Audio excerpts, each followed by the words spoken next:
Hey y'all, Chris made the point that this is a current event, and so it's sort of time sensitive, and it's an important thing to be talking about. So we should just release it without the paywall. So I'm going to go ahead and do that. And also, you're listening to part two of a two-part episode. So if you haven't listened to part one, go back and listen to part one. Okay.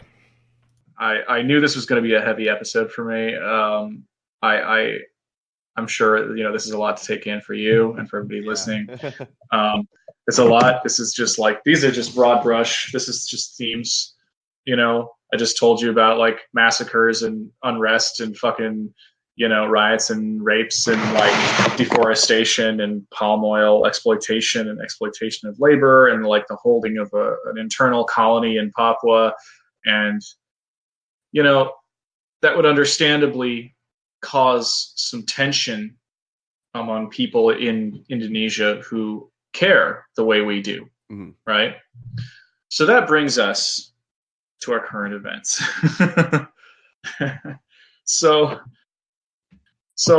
just kind of put in this simple summer 2019 timeline to help us kind of again track, because I just tracked us through like a lot of history, and now we're going to need to track through the events kind of as they happened. So May Day of 2019, the anarchists made a big showing. Hell and yeah, I was like, oh fuck. Like, again, in the 1960s, 500,000 or more leftists were fucking massacred, right? Right. Now, after decades of like just being underground and being quiet and keeping things real low key, and like, of course, like obviously in any major population where there's literacy and people are able to read like a variety of like texts and stuff, which they're able to do, there's going to be fucking leftists, right? Anybody with a conscience who can read a bunch of books that they haven't encountered before is probably going to turn left, And so, but like the state is not a fan of the leftists, because as much as they're like, yay, reformasi, we're making things better, as much as they're like, we have a populist leader named Jokowi, he was a metalhead, who came from like a poor district. They're like, fuck the leftists, right? Like, we fucking own this place, right? Yeah.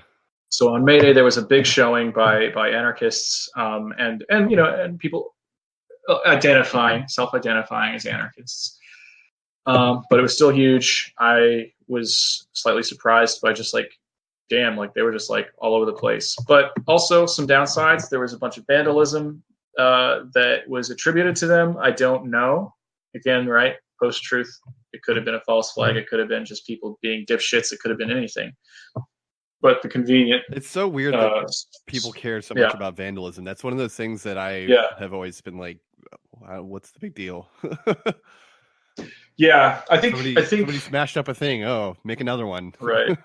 I think it's it has to do with the scarcity mentality. Yeah. And whether that scarcity mentality is appropriate or not is beside the point, right? In most cases, like in Indonesia, of course, often it is harder because of capital problems. This is why they're subordinated to our interests, even though they also have elites. So it's like, maybe like there would be situations where vandalism would cause real difficulty for somebody who shouldn't have been a target, and maybe because of institutional differences between, say, like the way they do things and the way we do things, in terms of like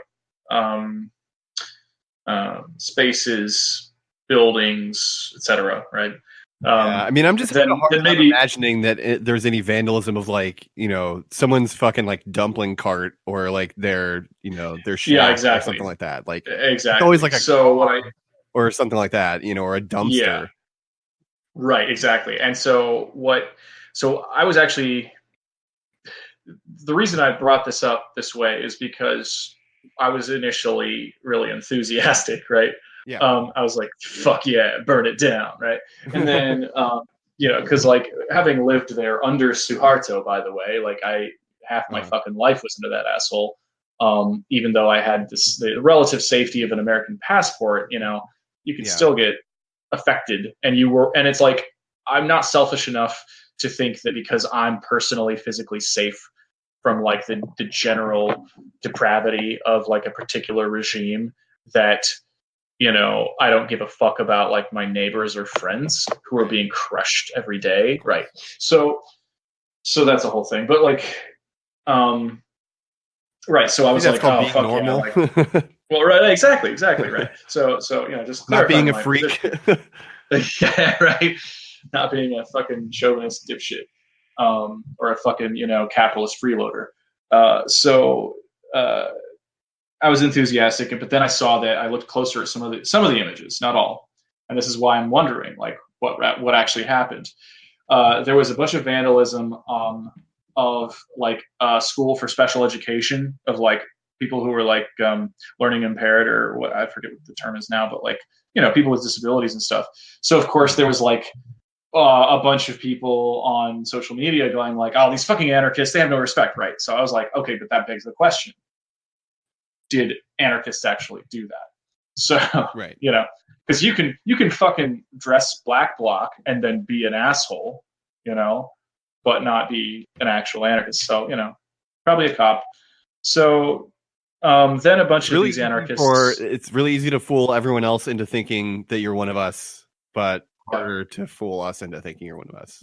Exactly, because right. Unfortunately, you a cop. So sorry, I gotta tell you, I have been this whole time. This is all evidence, shit, sucker.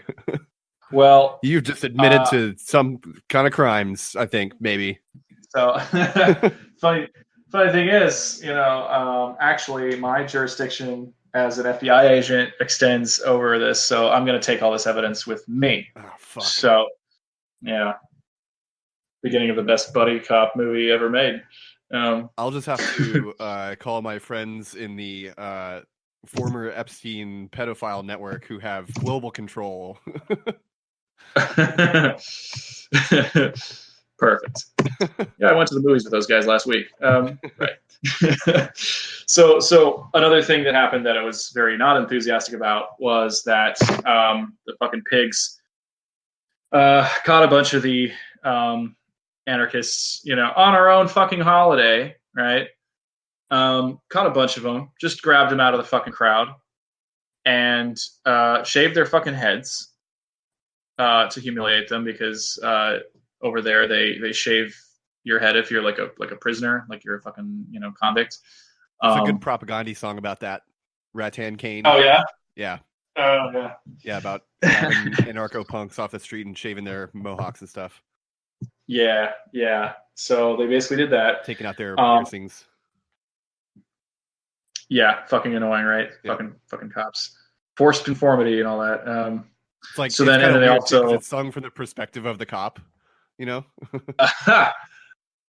Interesting. Yeah. Yeah. It's almost like propaganda. Oh wait.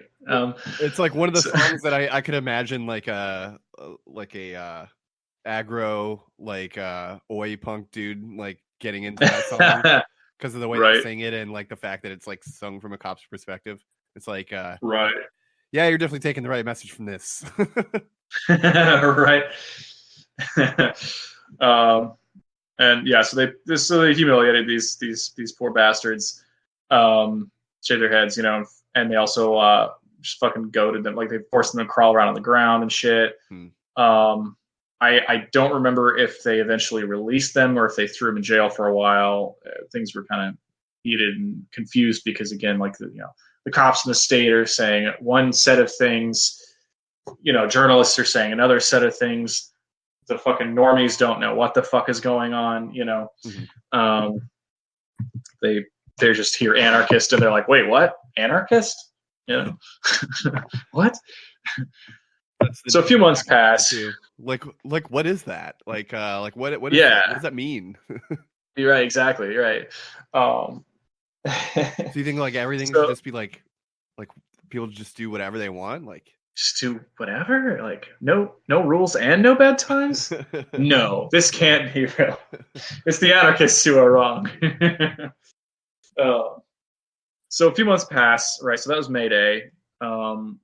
And then the Indonesian Independence Day is on August 17th. And this was the next big thing. This was the thing that really started to kick things off because, May Day was like for us, it was, the story as usual. It was a flash in the pan, and it was good to see anarchists kind of, making themselves known in a way. But Indonesian Independence Day, everybody's doing their fucking Independence Day shit and, flag waving and being happy about being free from the Dutch and the Japanese and, having sovereignty. And how come their Independence Day is not on July 4th? That doesn't make any sense to me. Oh, I've never understood that. Everyone knows that July 4th is the only is the right holiday for that. I know, so Bastille Day is July 14th, but that's just out of respect for America because they don't want to keep your distance, step on our turf, that's probably the only good thing they've done over there. But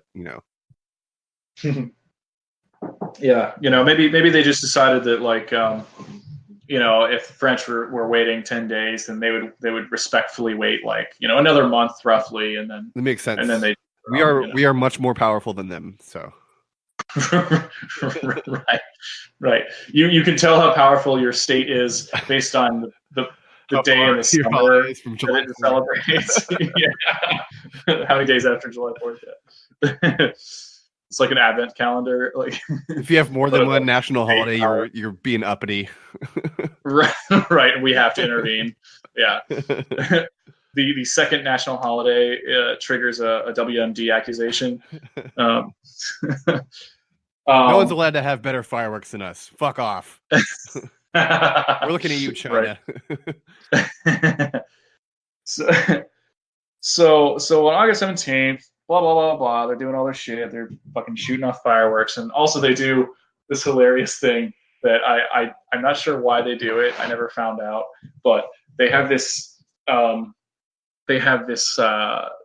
fun, hilarious competition everywhere where they get they grease up the flagpole, and then people take turns trying to climb the flagpole. So it's this super just hilarious, it's just kind of just dead end make it to the top competition. I think I saw one guy make it to the top once. He really went at it. I got this friend who's he's the type that will just if you're at a party, he'll just start climbing a tree. Nice. Yeah. You'll walk out and he'll be above you. You're oh, what's up, man? Oh, can you beer me? Yeah. Shout out to Colton if he's listening. So then I think it was the day after that. Some fucking people. So in Surabaya, which is one of the major cities in Java, in East Java, some people found an Indonesian flag down a well, and they immediately went super fucking fash with it. They were because of course there's a bunch of fucking nationalists, as I've explained, and they don't like anybody else. So they go just flag fuckers, right? So they just go nuts, just out of their fucking mind, crazy about this shit immediately because of their fucking little racist hamster wheels. They immediately blame the flag being defamed. Now it's the flag fell down a well. This is a flag being defamed intentionally. You were mean to the flag. You're mean to the flag, and the flag is hurt. Mean to the flag. Yeah, the flag is crying, and we're all crying now. We're putting the flag on antidepressants, and he's not getting any better. Right. They're all holding the flag's hand while it dies of honor cancer. We need to stop bullying. That's what this campaign is really all about. Right. The flag is in extreme distress and can't be seen right now. So they immediately whip up a fucking mob and march over to a dorm at a local college where a bunch of these Papuan students are living in, because they fucking study at the university, right? And so then this mob besieges this dorm and starts shouting all the fucking horrible racist shit that Indonesian racists say about Papuans, and all this is shit. Like the dream action of American conservatives taking over a university and saying slurs. Yep. It's literally exactly what. Yep.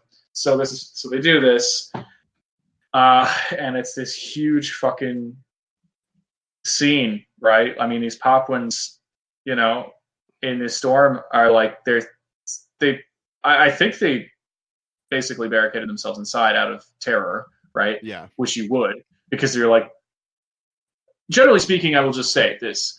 Generally speaking, in Indonesia, like in many places in, less highly regulated places like the States, but also in any given racist situation that you can imagine, if there's a fucking mob that's shouting racist shit at you, and you're just in the place where you normally live, and you have no fucking idea what's going on, you're basically, that they're going to kill you, right? Mm-hmm. Like, that's just the end of the story.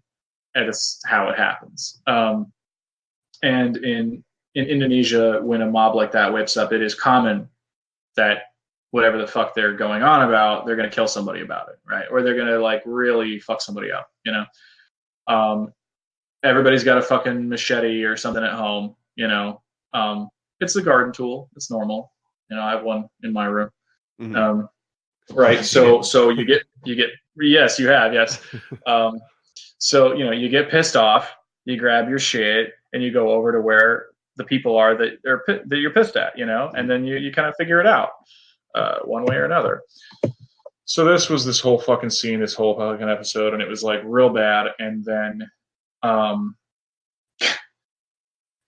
I remember just like seeing that and being like, this is fucking bad, like just bananas, yeah. Right? Like, I just reacting to that like at work and being like, holy fuck. Like, I've seen some shit, I've heard about some shit, Indonesia's a wild place, but like, fuck, these poor kids are gonna get fucking lynched, And then within like, I think a few days now that I am looking back,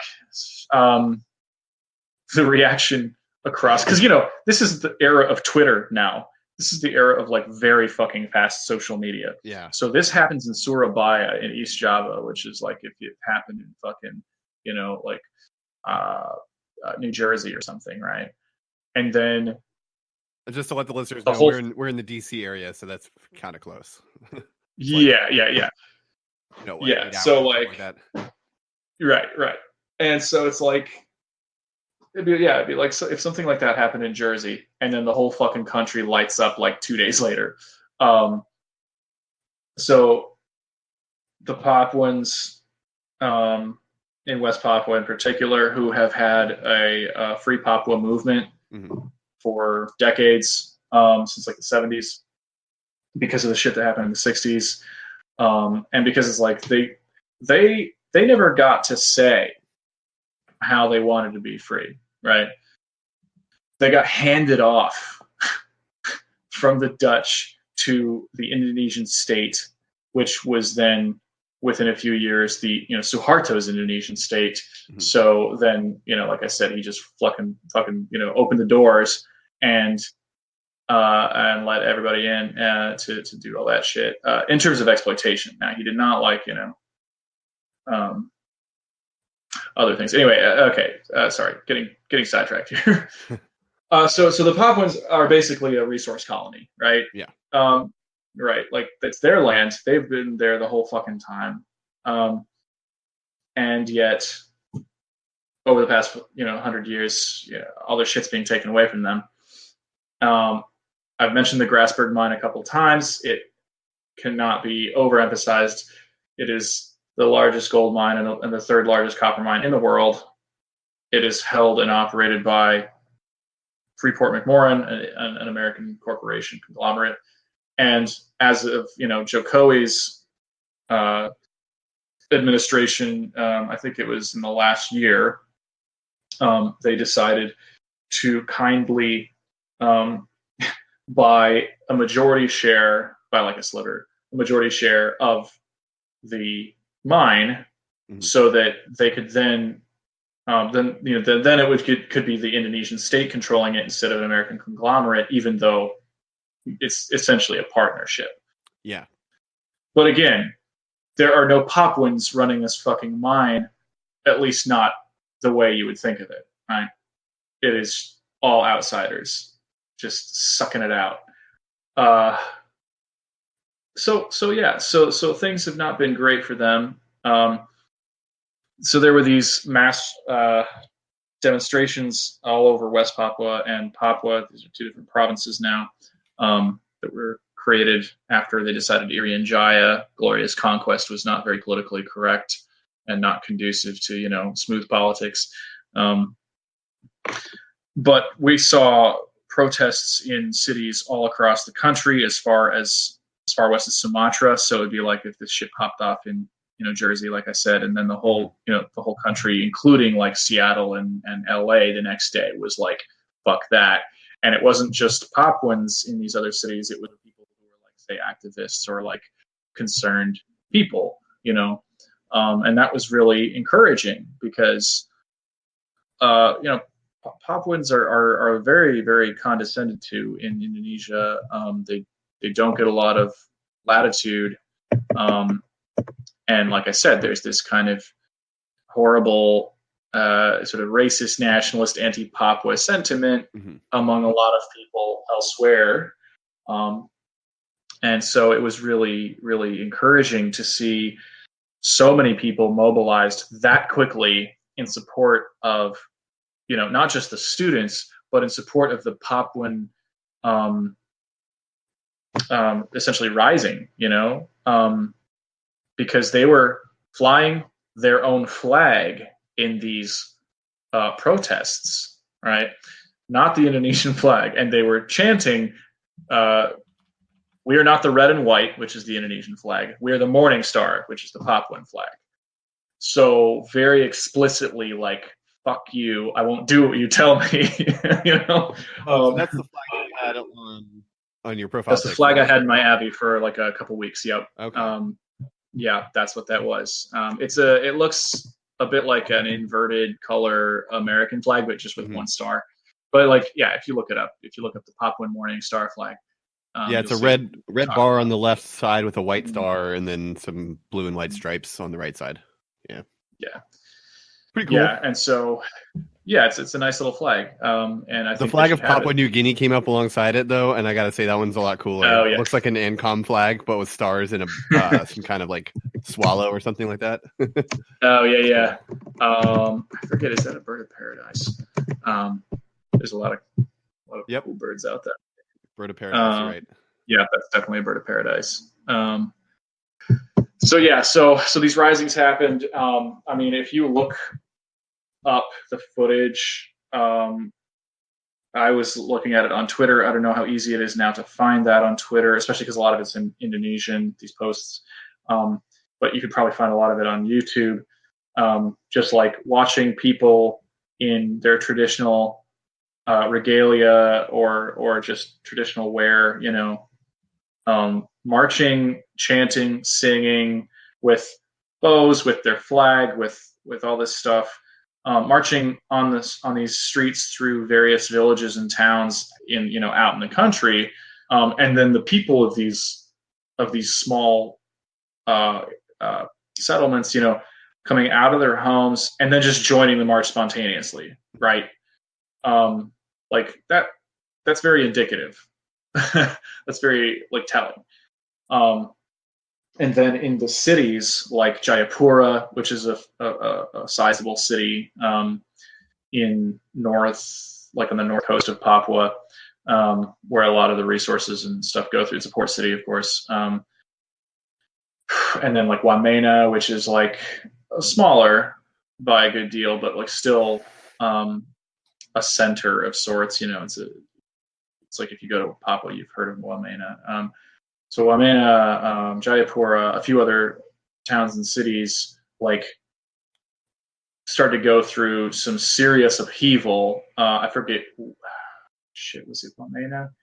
One of them, like a local kind of Indonesian government office was torched. Recently, a bunch of different shit is being torched in Jayapura, even, which is like I said, it's a big port city. So it'd be like if I don't know, like if somebody torched a bunch of shit in Portland, Oregon, holy shit, like it's not the biggest city we've got, but it's a fucking city, It'd be like if a bunch of armed Nazis came to Portland almost and put snipers on the roof. Exactly. Bit like that. And so they're going through some shit, and I saw that this so this is getting away from me again, sorry. But basically, so Papua's lit up. There's a lot of popular support for them almost off the bat, which was really encouraging. This was back in late August. And then we were hearing from on Twitter and stuff, like these journalists on the ground who were covering it, and like other people who were like, say, activists and stuff who were covering it, and getting a lot of this footage out on Twitter and stuff. And it looked fucking nuts out there. They were like, oh, by the way, the Indonesian military is landing. They're landing a lot of people, and we're not sure how much longer we're going to have internet. And then there was an internet blackout. Oh, shit. Yeah.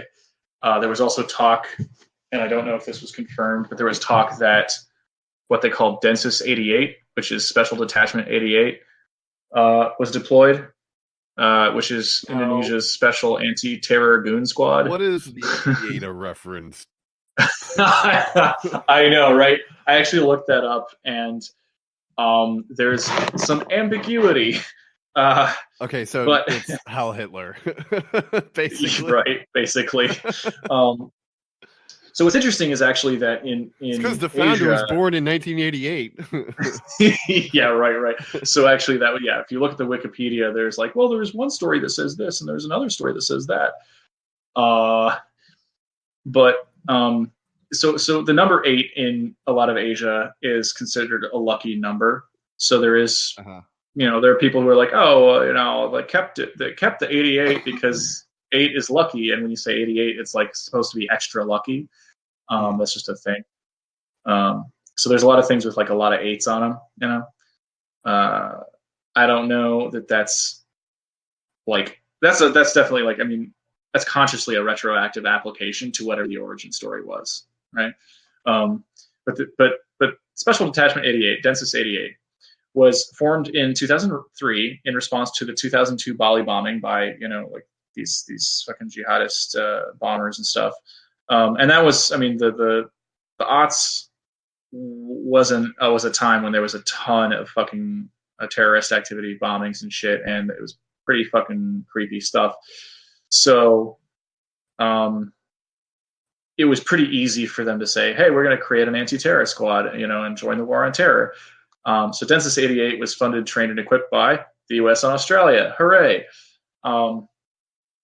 And apparently, in one of these apocryphal stories about how it was named, it was because the guy, the American they were talking to, called it something, and they thought that he said 88.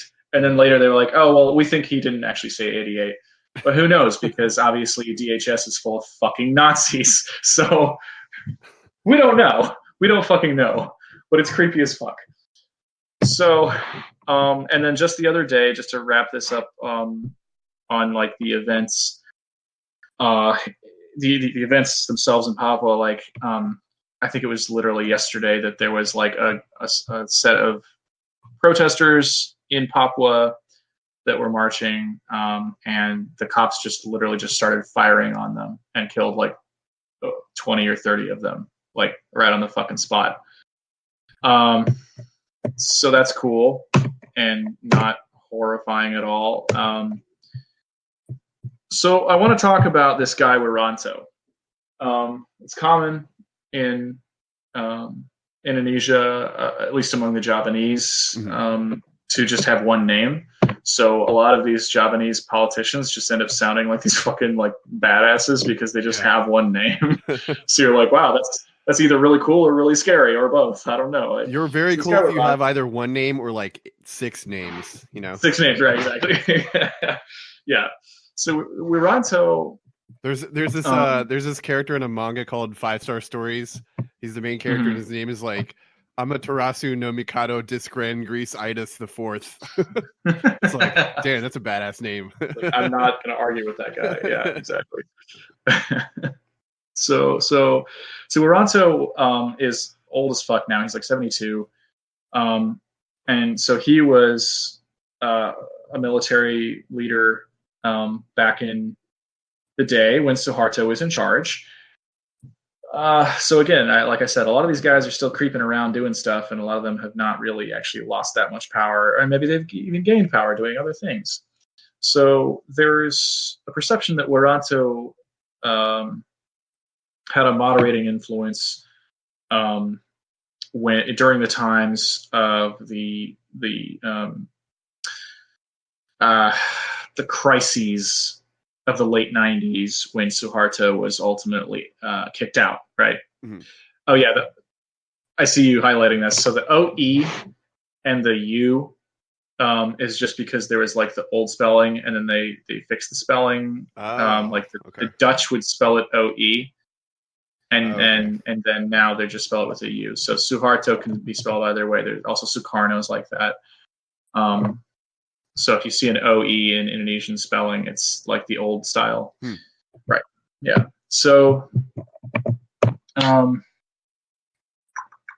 right. So Wiranto was this like general, as I recall, he was a general at the time, in like 1998, 1999, and so forth.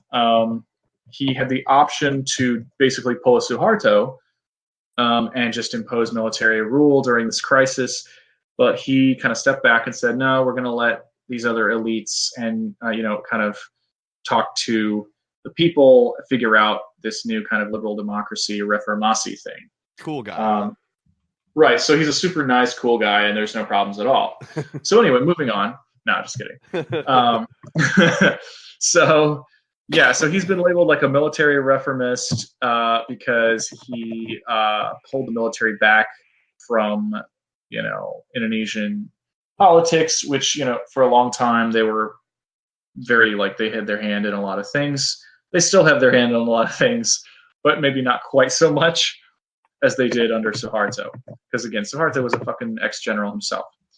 So yeah, so he did some things, he fixed up some things, he separated the cops from military as two different arms of the government.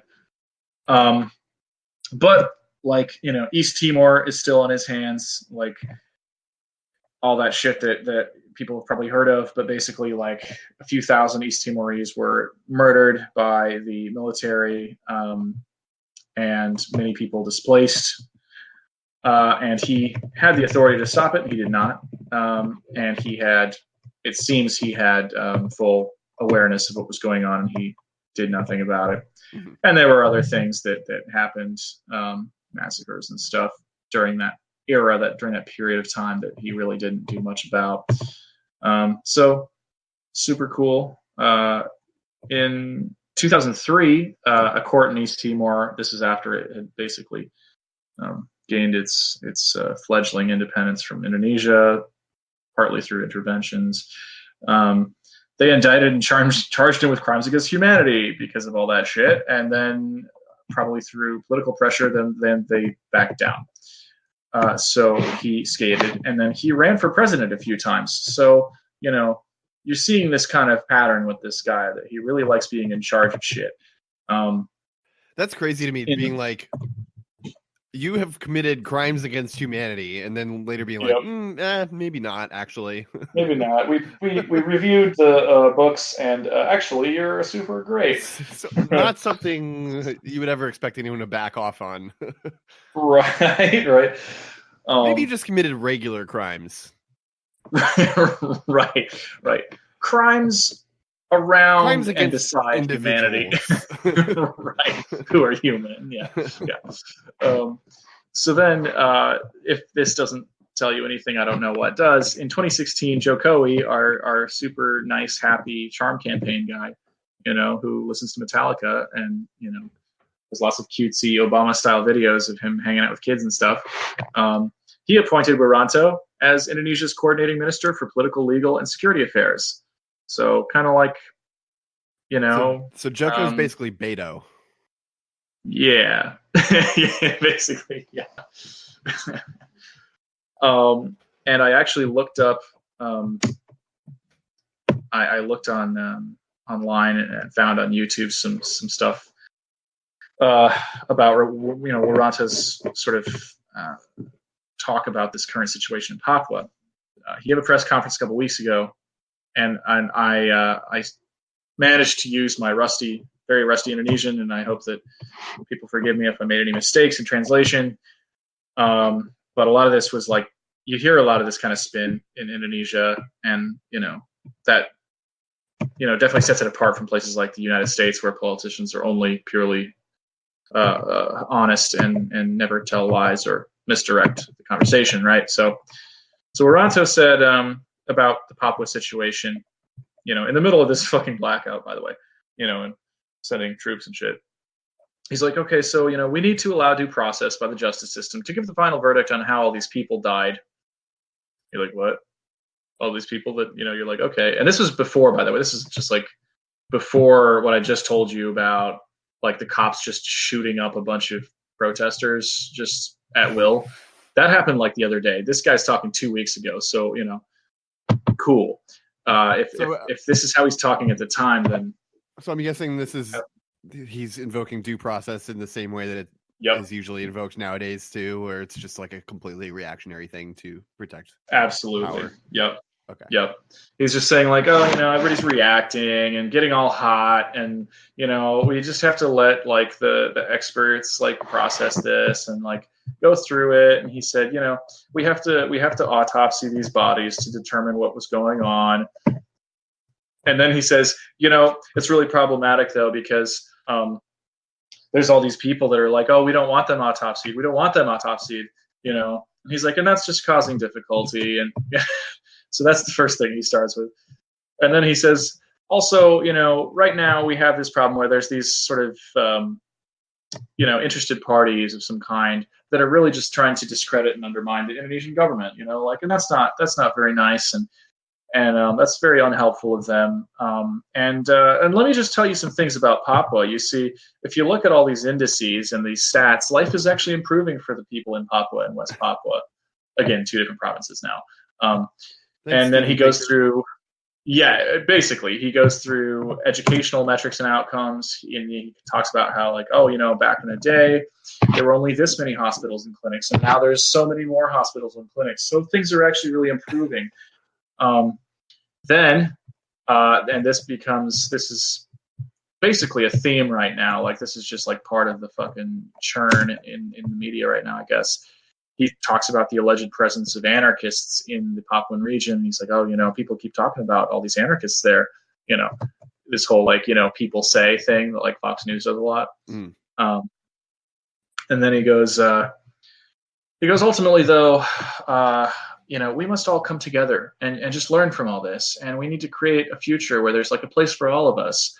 And, the president is asking us to be patient, and we have to really act for purposes of peace. And, of course, when you hear that shit from like a military leader, you got to really like feel a little cold. Yeah. Yeah. And then he goes, this was a little hard to track, so I might have gotten the rhetoric a little wrong, but he's like, people are talking about this, like an independence referendum for Papua, but the thing is that they're already free.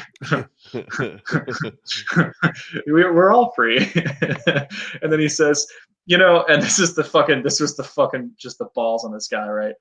Then he mentions East Timor, and he goes, see, East Timor, they had a referendum, and then they got their freedom, despite everything he did or didn't do, right?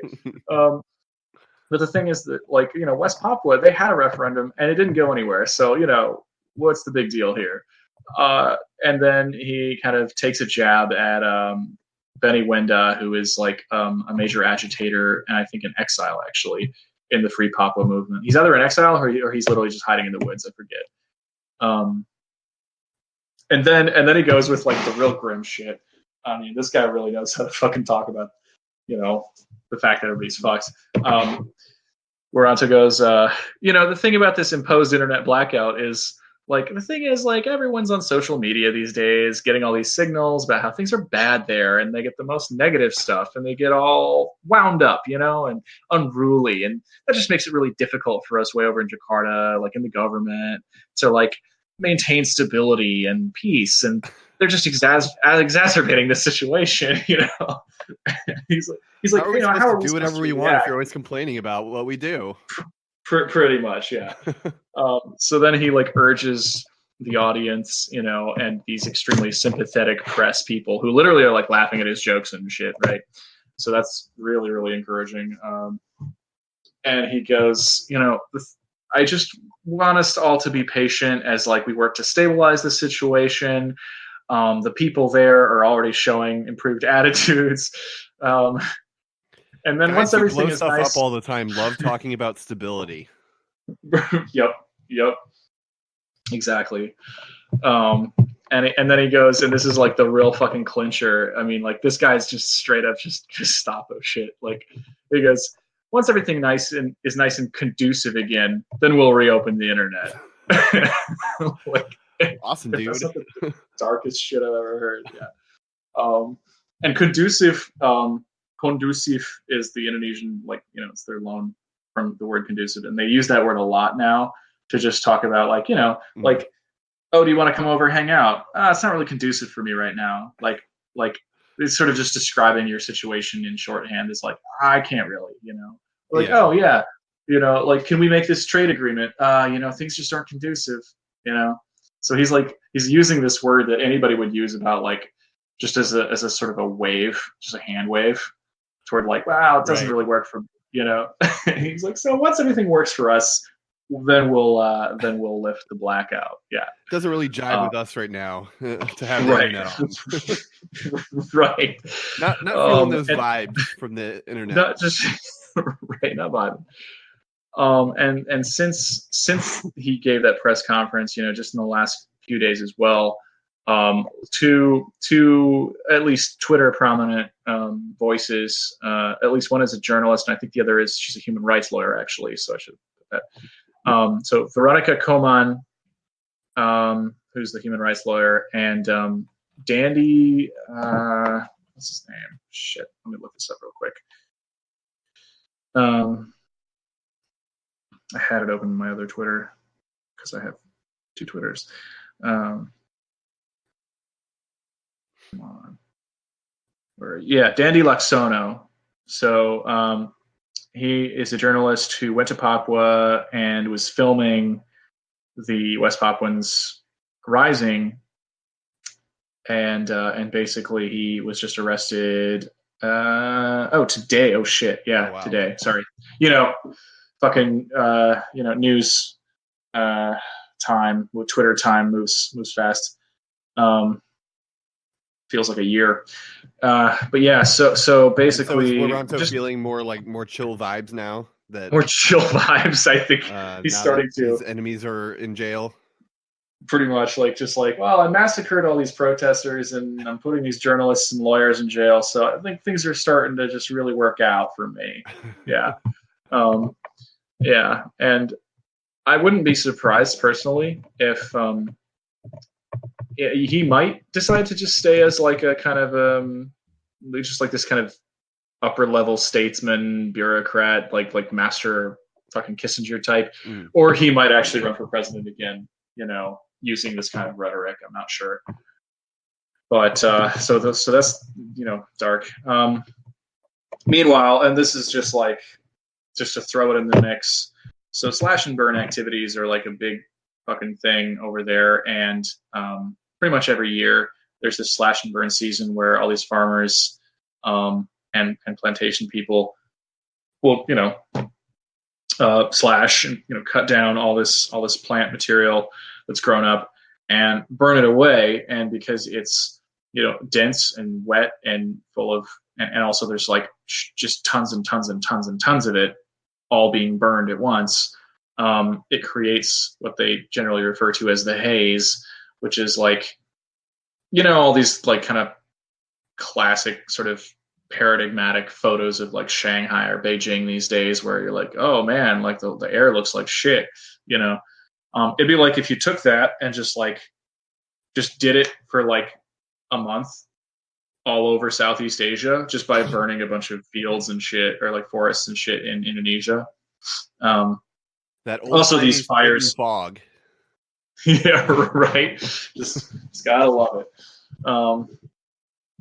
And also like the fires, as I understand it, sometimes cause like local like forest fires and stuff. So it also causes damage, and it's, and then the haze itself is like, people were saying this year, they were describing this year's haze. It's like breathing into a barbecue all fucking day for weeks. Wow.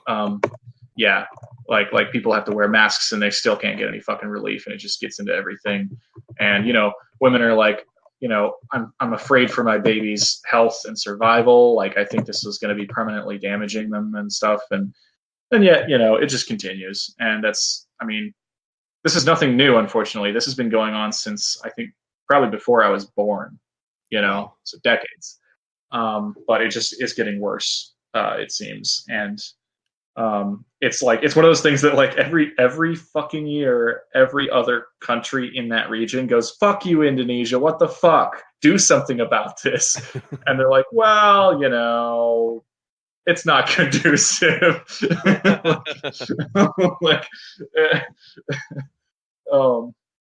it's just kind of like a perfect combination of like bad local practices, agrarian, like agricultural, industrial greed, and like the sort of the gray area of statecraft, where they're like, well, we don't really care.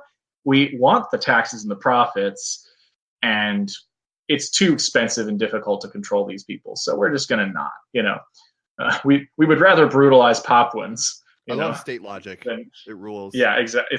It's fucking horrible. Yeah. So speaking of state logic, this is where we get to the big story right now, and this is real interesting stuff. So there was this move by the Indonesian House of Reps, and it seems to have had massive like elite approval to make these two like legislative changes. The first to do with the KPK, the Corruption Eradication Commission, where they basically, I think, they basically just like watered down the whole fucking thing. So, like I said before, it's, KPK is a tool, it's not a cure, but it is helpful, and people have seen it as helpful to the interests of the people. But then suddenly the government's like, well, that's nice and all, and we've been doing this for a while, so we're going to revise this to make it super weak. Interesting move, right? And the KPK, it says here, it was established in 2002, but it was literally a part of the reform demands that came out of the overthrow of Suharto. So it is tied to the move from, authoritarian kind of Indonesian quasi-fascism or fascism or whatever the fuck you want to call it, into, at the very least, some kind of semi-liberal democracy, right? And so watering down that commission, that agency, is a big fucking problem for the people, because it is one of the things that they wanted and needed and have relied on to stay, clear of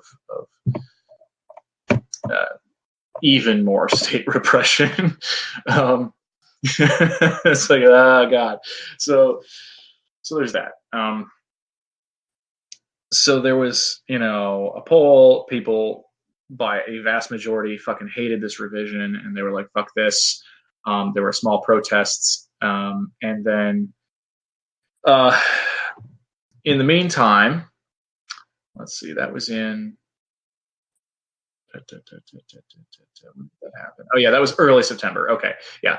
Then, like last week, another revision came up, this time of the criminal code, and this time they were like, we should really listen to these conservative Islamist types who are, super influential in certain parts of government and in certain parts of society, and who, of course, again, were part of the winning coalition back in the day, and who, again, were part of the surviving coalition in the 60s and benefited somewhat, if not in every way, from Suharto's regime. And again, many of them would have perhaps been involved in like I don't know, the slaughter of 500,000 leftists. So the government's thinking about that power thing again, and they say, well, the conservative Islamists, they're always having good ideas.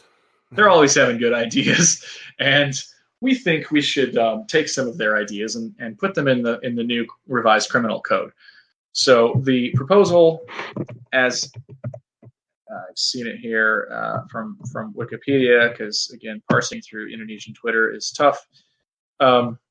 The latest proposal includes several laws based on conservative religious interpretations, including the ban on premarital sex, living together outside of marriage. So I guess, you could fucking just live with a friend like I'm doing with two of my friends right now, mm-hmm. And they would be like, you're going to fucking jail, twerp, performing black magic, which, by the way, everybody does in many parts of the country, and abortion without reasons of medical emergency and rape. So, that shit. Well, at least they're more moderate on abortion than a lot of American conservatives. Yeah, right. Which is, unfortunately saying something. And then the draft criminal code also criminalizes, God, you just love to see it, criminalizes insult against the president, vice president, religion generally, state institutions, and state symbols such as, ding, ding, ding, the flag and the national anthem. So between that, can't get me if I just criticize the concept of the state itself, right? Which it sounds eerily like the Jesus, what was it called? The peace law in Japan. Yeah, that we talked about. Fuck. Yeah, but the one that basically, the one that basically we held up as tacit proof that Japan was in fact fascist, right? Yes. In institutionally fascist, if not, party fascist. Peace preservation laws. That's right. So basically, this is saying a lot of the same kind of thing. It's like, oh no, you can't insult any of this. You can't do anything that we don't like. Yep. And it's interesting that they brought up the flag and the national anthem in this on the 18th of September, 1 month almost exactly after the flag was found in the well in Surabaya. So that's heavy. So then, let's see. The vote was scheduled to be held on the 24th of September.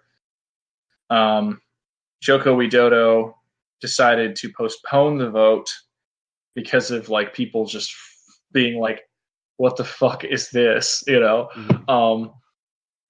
And so then there were still fears of the parliament pushing for the vote before the end of their term on the 24th of September. So 2 fucking days ago. So on September 24th,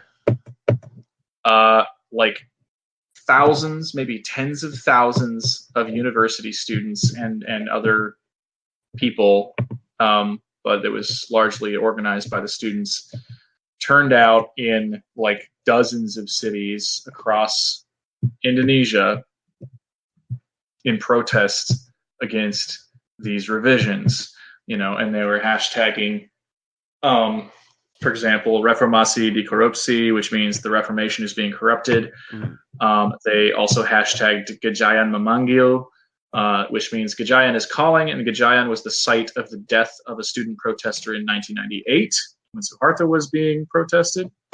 So that is, it's a huge number of people. I opened the article and I'm looking at the picture there. It's if you look, it is long so many stretch people. Of road just covered with people. Yeah, As I was telling someone else, I was like, one thing that I really appreciate about Indonesia is that when they get riled up politically, they're a bit like the French. They just fucking show up, and like the whole street is just overtaken. Like they're just like I said before, like they play their cards pretty close on a normal day. They do their thing. They stay out of they keep their heads down. They stay out of trouble. As a rule, I mean, everybody's there's variance in every society, or whatever. But like, but when it comes to this shit, they're just like, yeah, okay, so how about at 12 o'clock, 10,000 of us show up at the fucking palace. And they're like, okay, let's go. Fuck this, like, and then they just like make a ruckus.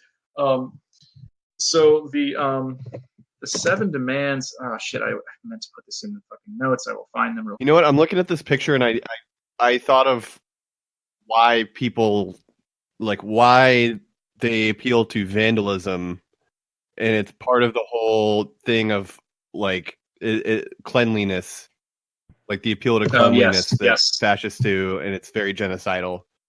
Yes, they do the same thing with protesters like leaving trash and trashing the streets and stuff like that.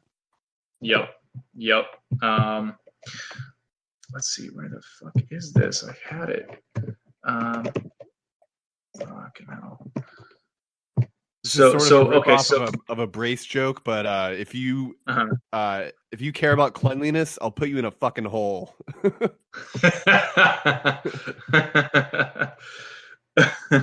So it took a minute for the 7 demands to consolidate into the phrasing that they seem to have now. But yesterday, I mean, one of the people that I follow on Indonesian Twitter, there we go, basically tweeted the images of the Indonesian language demands and the English language translation, which I can pull up right here. The first demand: annul or revise the proposed criminal code and other problematic bills, including the manpower bill, the agrarian bill, the mining bill, and the correctional system bill. So a bunch of stuff dealing with like essentially how shit is run in the country. I think that from what I've been kind of glossing over and skimming through in Indonesian Twitter, there was also like issues with farmers being like evicted or kicked off their own land that they were working on or something. So I think that might be the agrarian bill. So a bunch of other shit. Demand the parliament immediately pass the bill on the eradication of sexual violence. So they're basically saying like all that other shit, you need to get your shit straight. But we also have some instead of banning all this shit about Islamist guys. Exactly. They're like, how about we talk about people who grope people? So number 2. Annul the appointment of the new board of commissioners of the Corruption Eradication Commission. So basically, those guys suck. Get rid of them. 3, which was very encouraging to see: withdraw troops from West Papua and release the political prisoners. 4, stop persecution of activists. 5, resolve cases of past gross human rights violations by bringing the perpetrators to justice, which is a huge fucking demand in Indonesian history because that's a lot. That's a lot. 6, stop the forest fires in Sumatra and Kalimantan and punish the corporations that caused them. So this has partly to do with the slash and burn stuff, because they're clearing the land to plant, say, palm oil or whatever, and the corporations, of course, the ones who are driving that because of the profit. Palm oil is huge there because it's profitable and basically nothing else. And finally, 7, reject the appointment of active military officers to civilian government posts. And this is interesting because the civil service is actually a huge sector of employment for college-educated people. And so it makes sense that the college students would push that point as essentially saying like, we're in direct conflict with you over this particular practice. Because if you're like throwing a bunch of military dudes who were already set, right? Again, the military is their other thing, like you get in the military, you're pretty much fine. And then all the civvies have to fucking duke it out in the market, right? So if you can get into the civil service, as an educated person, then you're also set. It's a kind of like government socialism kind of thing, right? Like socialist employment sort of program, where as long as you're in the military or the civil service, you're good to go. So that last one was interesting too. There's a bunch of footage. I'm looking at an alternate translation, and the thing about the forest fires in Kalimantan, that it also says and revoke the permits of the corporations responsible. Yes, yeah, that would make sense as well, because the corporations are they have to be permitted or licensed to operate there, and there's nationalized corporations. There's also international corporations that have interests in this region. It also says ban national police personnel from holding civilian office, so military and police. Yeah, so that when I said that they were still sort of forming their kind of final demands, that's actually what I saw first was the national police. And then I saw active military, and I was like, okay, which one is which? Because again, as we mentioned, Wiranto had a key role in separating the police from the military. So I kind of wonder, like, how separate are they really? Right? Because the cops there, just like most other places, can just kind of fucking run you over. Like they can do what the fuck they want, and they will. We've all seen the raid here. Yeah, exactly. So I'm curious, kind of, I'm hopeful that these demands will be met. I mean, it's big demands, but they're necessary. They're basically making the accusation that, the hope of democracy in Indonesia is being pulled right out from under them right now with these revisions, and that's why all these people have showed up. There have been it's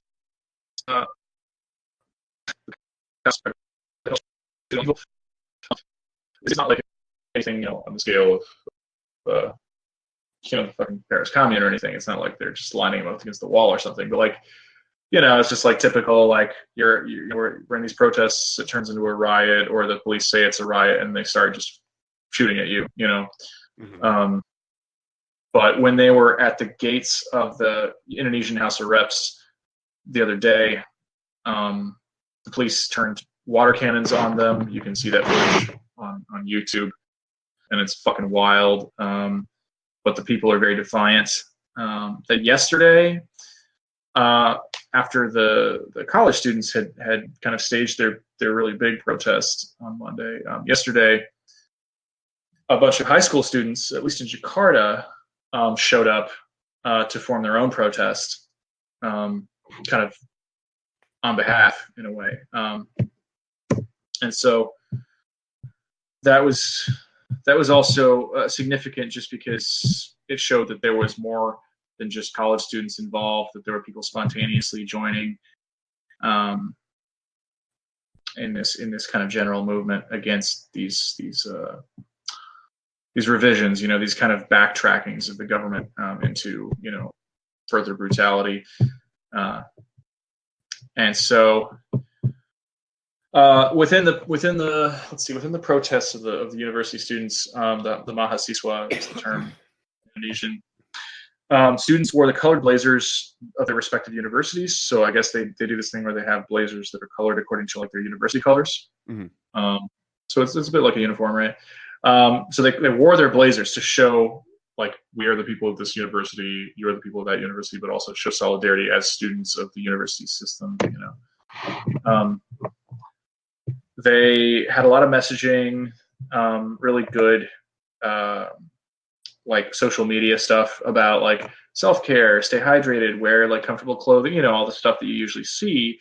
But like I was seeing a lot of like really just like cute, clear cartoons and infographics and stuff, like stay hydrated, don't just throw your litter everywhere, keep the streets clean, look out for each other, do not create unnecessary provocation, wear comfy shoes if you need to run, so that was really cool to see ahead of it. And at the same time, I saw that like the night before the big protests, and I started to get nervous because I was like, yeah, I know this is actually serious, and this is going to be serious. And then it was very fucking serious. And they were climbing up on that gate, like the fucking, like it'd be like if you fucking climbed on the gate of the White House, Yeah. Holy shit, right? So, and then of course that's when the water cannons came out and the tear gas came out, and the fucking cops are all causing trouble.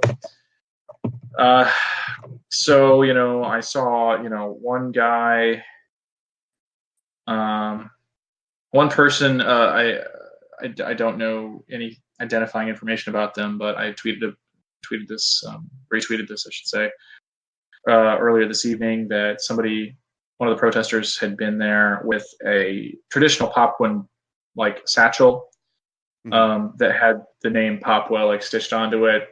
And then that person was shot in the chest and died. And another person I saw via some of the Instagram accounts of the protesters, another person was batoned in the skull by a cop and went into a coma. So, fuck the cops. Yeah. What I also noticed, which is encouraging, though, was after May Day, right? I was like, oh, anarchists, they're running around doing anarchy things and having a little fun. That's cool. But I also saw in the preparatory social media, as well as some of the other stuff throughout, indications that there may be a rising Indonesian left, kind of like there's a rising American left, which is really fucking cool. They were influencing some of the social media at the very least, probably some of the messaging. I mean, the messaging is pretty left of where it's at right now, so I assume that there were leftists involved. And it is also, again, fucking people who read, right? Students and shit. So, like, there's got to be a bunch of commies and anarchists and stuff in there. One of the accounts I ran into was was something like, roughly translated, it was just like a picture of Karl Marx. So first I was like, oh shit, like an Indonesian is tweeting Marx, like this is clutch, like this is new to me. Again, they've had to be very underground and like cautious. So it was just like kind of like a cartoon picture of Karl Marx, and then next to it in Indonesian it said basically like, are you going to class or are you going to the class war? And I was like, fuck yes. Like, and then a bunch of other like more kind of like anarchist syndicalist kind of messaging and stuff too, which was good to see. So the question remains with this, as with protests and actions in really anywhere in the world these days, is like how much of this movement is controlled by like activists, the more kind of like shout and stomp your feet types, and then go home and have dinner and go to sleep, and not think about it, versus like opportunists who are trying to create like a political career,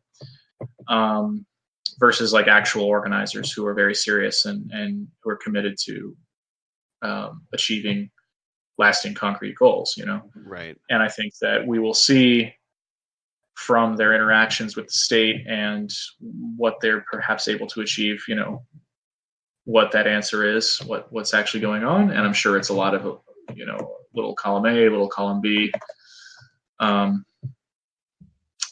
They, as I mentioned or alluded to, the media and the government are talking a lot about like the dangerous anarchists and all this shit.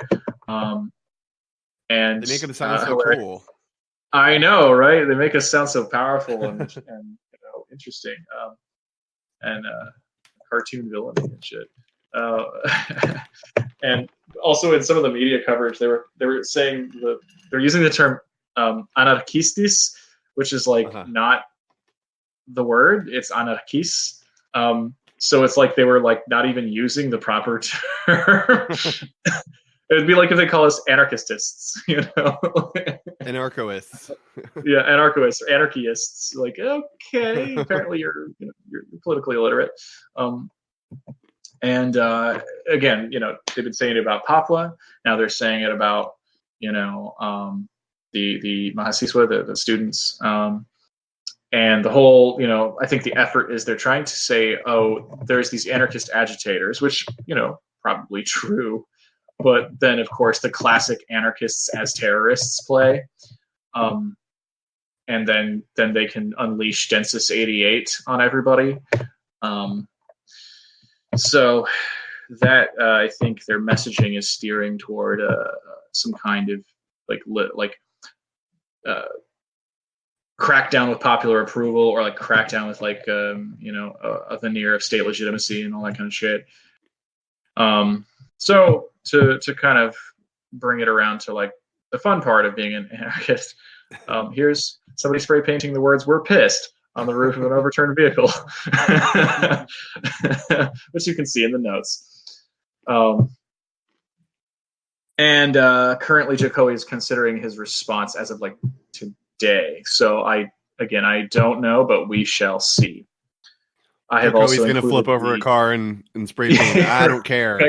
He's like, actually, I like Metallica. They're like, yeah, fine. You can join the party. Some more anarchists flip over a different car, and they're like, Saint Anger was a shit album. Yeah, right. Get some real anger right here. Speaking of which, have you ever... I don't know how much of Metallica you've listened to, but there is a video you can look up on YouTube. It's very funny. It's Saint Anger, but the snare drum is the snare drum from... Or sorry, it's Master of Puppets, but the snare drum is the one from Saint Anger, and it sounds so fucking ridiculous. That's great. It's hilarious. So that's basically I for those of you who are really interested in keeping track of this stuff and following it, I added the handles of a bunch of people on Twitter that I follow to kind of keep track of some of these things. Some of them are more just kind of general journalists, like mainstream journalists, and some of them are more like they're like locals who are like ear to the ground and are more kind of in tune with like the real shit that you should be paying attention to, or like maybe they have a left slant that is friendly and good to think about. Also, like, don't be embarrassed to use Google Translate to just throw shit in there, and like if there's a word you don't know, that Google Translate doesn't know, it's probably slang or like a super abbreviation, because there's like a lot of time, just like in any language, there's just going to be like throwing fucking Cockney slang or abbreviations in there. Everybody knows what they're talking about but us. So yeah, that Denzus word is apparently an abbreviation of Detachment Khusus. Yep. So it's special detachment. Yeah. Their acronyms are sometimes just the initial letters, and sometimes it's like the initial syllable or like a super contraction of the word. So it's sometimes hard to figure out what a thing means. You just have to look it up. But yeah, so that's what I've got. I've got a lot of emotions about this. I actually was afraid I was going to cry a bit, to be honest, because this like really fucking heavy shit going on and has been going on for a long time. But I'm really glad I got to tell you all about this, and there's so much more to learn. It's a pretty overwhelming topic. It's massive. Yeah. Damn. Well, Well. Thanks for putting this together. Yeah, of course, and thank you for suggesting the topic. I think this was the right time to do it. Yeah. So, sorry for the lateness on getting the episodes out. I have been sick this week, and just God, how dare you be sick? How can you be a real American if you're getting sick all the time? So we'll try to pick the pace back up coming soon. And if you enjoyed this episode, check out our other episodes at neighborsciencepodcast.com. Our Twitter is at neighborscipod. Everything else is just neighbor science. I'm at Handle of Rye. Chris is at solidarity_goth. I will put those Indonesian Twitter handles in the show description, so you can just follow them from there. Excuse me. I think that's it. Yeah, that's all I've got. Yeah. Thanks for listening. Bye.